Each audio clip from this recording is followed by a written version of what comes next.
Now, if you were listening close before, you would have known that these were TGI floor joists, and they had the metal gussets going through there, unlike the regular style TGI floor joist that has the plywood gusset in the middle. That's the ones that I usually see all the time, okay? But these didn't have that.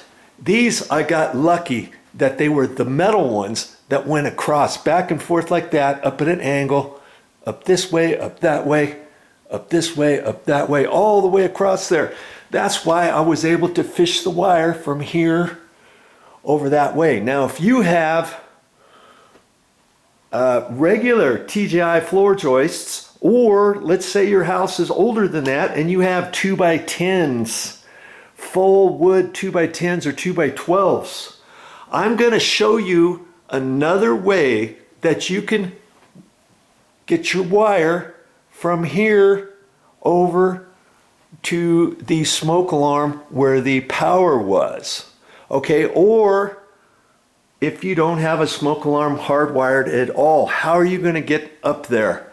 And I'll show you that towards the end of this entire video series. I want to still show you how to reconnect the smoke alarm. I still want you to watch that. I still want you to see me installing the whole smoke alarm and the whole ceiling fan so that you can be assured that you can do all that stuff too, even though you've got 2x12s or TGI floor joists. I don't want you to miss any part of this video series, okay? So when I get done showing the rest of the video clips and the video content, I will go in depth, in detail as to how you're going to do this without cutting holes in your ceiling or your wall, okay? Stay tuned for that.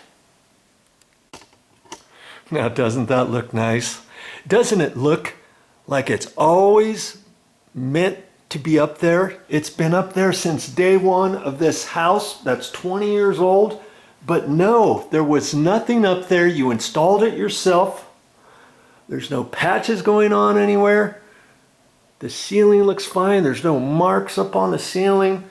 The floor is clean. There's nothing wrong with the bed. There's no patches on the wall over there. Can you believe all of this stuff that you just learned?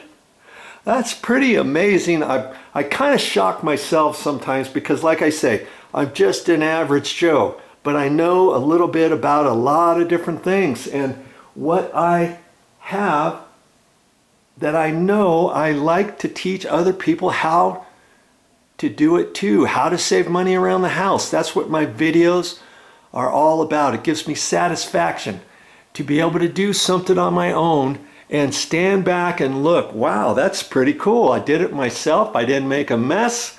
Everything turned out right. The handheld remote works. It was meant to be.